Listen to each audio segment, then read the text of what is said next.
The whistle is cold against your lips. Metal taste. Sharp. In 10 seconds, you blow it. 3,000 men go over the top. 296 don't come back. You know this because you've done the math. Checked it 3 times. 28% casualties. Acceptable losses, by any standard. By any standard except yours. Your hand trembles. Not from fear. From the weight of 296 names you'll write down tonight. Names you'll add to the list. The list that started at Hive Spine Secundus, with 847 names you can still recite from memory. Trooper Halen, Corporal Mesk, Sergeant Vought. The first 3. You remember them all. Behind you, the 43rd Siege Regiment waits in perfect silence. No talking, no shifting, just the sound of breathing through rebreathers. That mechanical hiss-click that's become the soundtrack of your life. Inhale hiss, exhale click. 3,000 men breathing in unison, like a single organism waiting to die. Colonel Jerton stands to your right. You can't see his face behind the mask. You never can. But you've learned to read the angle of his helmet, the tension in his shoulders. Right now, he's calm, confident. He trusts you. That makes it worse. 5 years ago, you didn't know what trust cost. The transport punched through the cloud layer over Tertius Prime. Your first glimpse of the siege lines from orbit. Scars cut into the planet's surface. Geometric, precise, beautiful in a horrible way. You'd served with 12 regiments before the Death Korps. Cadians who joked to keep fear at bay. Catachans who fought with feral joy. Valhallans who sang dirges before battle. You knew soldiers, knew the rhythms of war. Fear before, courage during, relief after. You knew how to read faces. How to spot a man about to break. How to shoot him before he ran. You thought you knew everything. Colonel Jerton met you at the landing pad. Unusual. Colonels don't greet commissars personally. It should have been your first warning. He stood at attention in full Krieg regalia. Long gray greatcoat still wet from the morning's chemical rain. Breathing mask with its skull-like faceplate. Helmet concealing everything human. You couldn't see his eyes. You still can't. 5 years later. His salute was mechanical. Perfect. Commissar, welcome to the 43rd. We are honored. His voice came muffled through the rebreather. Flat. Emotionless. Like a Vox unit with all the humanity filtered out. You return the salute. At ease, Colonel. I'm here to ensure discipline and morale. Silence. Long enough to make sweat prickle down your spine despite the cold. Then his helmet tilted. Just slightly. Discipline, Commissar? A pause. We are Krieg. Discipline is our existence. You tried for authority. Every regiment says that. Of course, Commissar. Another pause. Longer this time. Though in 23 years, I have never seen a Krieg soldier fail his duty. The pauses. You learned later. That's how Jerton shows emotion. The length of silence between words. Short pause, acknowledgement. Long pause, confusion. Very long pause. The closest thing to distress a Krieg officer allows himself. Right now, standing in this trench with the whistle at your lips, there's no pause at all, Commissar. Ready on your order. That means he's certain, confident, trusting. The trenches were wrong from the start. Jerton led you through the communication trenches that first day. You'd been in dozens of trenches across a dozen wars. They were always the same. Mud and misery, men huddled against cold, graffiti scratched into walls, little rebellions against grinding horror. The Krieg trenches had none of that. Walls shored at perfect 90-degree angles, duckboards scrubbed clean, every soldier at their post, weapons gleaming, equipment secured with parade ground precision, no gambling, no conversation, no clusters of men sharing LHO sticks and trading complaints about rations. Just that sound. Inhale hiss. Exhale click. 3,000 men breathing as one. You reached the forward observation post as the daily artillery exchange began. Enemy guns opened up. Distant thunder. Then the whistle of incoming shells growing louder, louder. Take cover. You dove for the dugout. The shells hit 50 meters back. The world became noise and shrapnel and flying earth. You pressed against sandbags, waiting for the screaming. The calls for medics. The chaos that always followed artillery. Inhale, hiss. Exhale, click. Nothing else. You emerged slowly. Mud smeared across your greatcoat. Face hot with embarrassment. Jerton stood exactly where he'd been. So did every soldier in sight. They'd gone back to their duties. Checking weapons. Watching the enemy lines. Breathing. First time under Krieg artillery discipline? Jerton asked. Another long pause. That confusion again. We are born in bombardment, Commissar. Artillery is background noise. You looked at the soldiers nearest you. Young faces behind masks. Some barely old enough to shave. Not one looked shaken. Not one had even flinched. Tomorrow at dawn, we assault Grid, Sigma 7. Jerton pointed across no man's land. 300 meters of churned earth. Bodies half buried in mud. Minimal resistance expected. 70% casualties projected.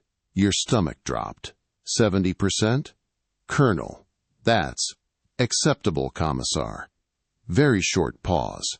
We will take the objective. The remaining 30% will hold until reinforcements arrive. Another short pause. My men know their duty. And you understood. Right then. These men weren't brave in the way you understood bravery. Brave men were afraid, but did their duty anyway. These men weren't afraid at all. 8 months later, you stood in a command bunker that smelled of sweat and chemical filters and desperation. 3 weeks since the siege of Forge Complex Tertius began. Supplies low. Ammunition critical. Casualties mounting.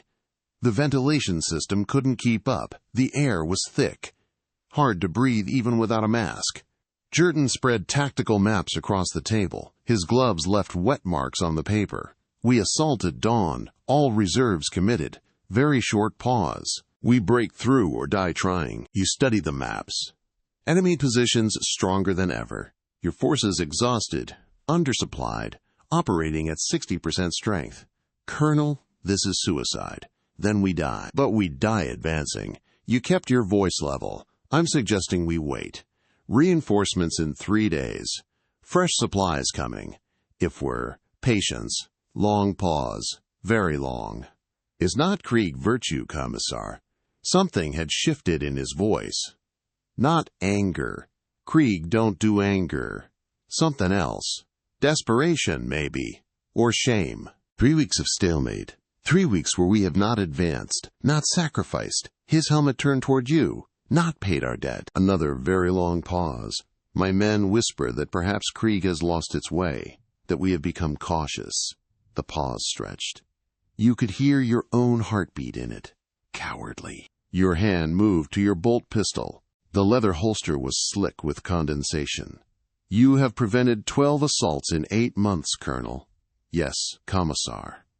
12 times I counseled patience. Preservation. Yes, Commissar. Long pause. The men begin to question whether Krieg is still Krieg. Your fingers closed around the pistol grip, still warm from your body heat. You think dying senselessly makes you special? Yes. No pause at all. That is exactly what makes us Krieg. Our willingness to pay any price. Take that away, and we are nothing. The bunker went silent, every officer watching. You could hear the ventilation system rattling, someone's rebreather hissing louder than the others. You drew. The pistol cleared the holster with a whisper of leather on leather. You thumbed the chamber check. Loaded. The safety clicked off. That click filled the bunker. You pointed it at Colonel Jerton's head. 3 meters, center mass, on that skull-faced breathing mask. Commissar? No pause. He thought you were executing him for insubordination. He sounded almost relieved. If you order that assault, I will shoot you. Your voice came out steady, not for cowardice, not for incompetence, but for waste. Your finger rested on the trigger. First pressure stage. Your men are not cowards for surviving. They are not failures for being preserved. They are the Emperor's soldiers. You could see your reflection in his mask, distorted, grim. They have value beyond their deaths. If you cannot see that, you are unfit for command. The silence stretched. Breathing sounds filled it. Inhale, hiss. Exhale, click. You couldn't tell if it was yours or his or everyone's. And if I order the assault anyway? Very long pause. You will truly execute me? Without hesitation. Your finger maintained pressure. My duty is to the Emperor, not to Krieg culture. The longest pause of your life. Then, I withdraw the order, Commissar. We will wait. You lowered the pistol. Slowly. Your hand was shaking now. Aftermath of adrenaline. Thank you, Colonel. He turned to leave, stopped at the bunker entrance. Why do you care? His helmet didn't turn. You are not Krieg. Our deaths should mean nothing to you. You holstered the pistol. The weight of it felt different now, heavier. You turned to face him. You see your lives as currency to spend. I see them as treasures to protect. Very long pause. I do not understand you, Commissar. Short pause. But I will obey. The assault happened 3 days later. Casualties were 22%. The objective was taken and held. Word spread. The Commissar who drew his pistol to prevent an attack. The Commissar who valued Krieg lives. You thought that was the end of it. Then came Hive Spine Secundus. The tactical situation was clear. Enemy armor concentrated in the eastern approaches. Your intelligence said western assault would face minimal resistance. Jerton wanted to wait for anti-armor support. You overruled him. The western approach is clear, Colonel. We advance now. Commissar. Very long pause. Our intelligence assets in that sector are limited. I would prefer your hand moved to the bolt pistol, just resting there, not drawing. The gesture was subtle. The meaning was not. We advance now, Colonel. He stiffened. As you command, Commissar. The assault went forward at dawn. The intelligence was wrong. Enemy armor hadn't concentrated east. They'd hidden it west, camouflaged, waiting. Your men walked into a killing field. You watched through the periscope as Lehman Russ tanks emerged from concealment. Watched battle cannons turn your advancing companies into red mist and scattered equipment. Watched as men you'd sworn to protect died because you'd been certain. Arrogant. The sounds were the worst part. Not the explosions. Those you expected. It was the breathing that got you. Inhale, hiss. Exhale, click. Then just inhale, hiss. Then silence. Over and over. Each silence was a man dead. Casualties were 68%. 847 men. You found Jerton in the Medicaid bunker afterward. He was having shrapnel pulled from his shoulder. Blood soaked through his greatcoat, dark against the gray. He didn't make a sound as the Medicaid worked. The bunker smelled of counterseptic and burned flesh. Colonel, your voice was raw. He held up his good hand. Stopping you. You made a tactical decision. Very short pause. It was incorrect. Short pause. This happens in war. But you have preserved this regiment for 8 months. He winced as the Medicaid pulled metal from his flesh. Today, we paid a price. Long pause. Tomorrow we advance again. This is war. No pause at all. There is no certainty. His mask turned toward you. The difference is that you will carry this. You will remember their names, their faces. Very long pause. The cost of your mistake. Another very long pause. We would have died regardless. But you will grieve. And that, Commissar, is your burden. Not to be perfect. Short pause. But to be the only one who cares when perfection fails. You stood there surrounded by wounded men who didn't blame you, led by a colonel who forgave you, and understood your duty wasn't just to preserve them, It was to bear the weight when preservation failed. That night you wrote down every name, every face you could remember. 847 names. Trooper Halen, Corporal Mesk, Sergeant Vaught. You've carried that list ever since. The whistle is still at your lips. The metal has warmed now. Body heat. This time, the intelligence is solid. You verified it personally. Walked the approach at night. Counted enemy positions. Triple-checked every variable. The casualties will be acceptable. 296 men. You've done the math. You always do the math. But math doesn't stop you from remembering 847 names. Commissar. Jerton's voice comes from your right. Very short pause. The men are ready. You nod. Still watching no man's land. The morning mist is lifting. You can see the objective now. Enemy trenches. 300 meters. This is a good plan. No pause. Casualties should be minimal. Yes. Silence. Comfortable now. Hard-earned. In 5 years you have taught me much. Short pause. About patience. About the difference between sacrifice and waste. Long pause.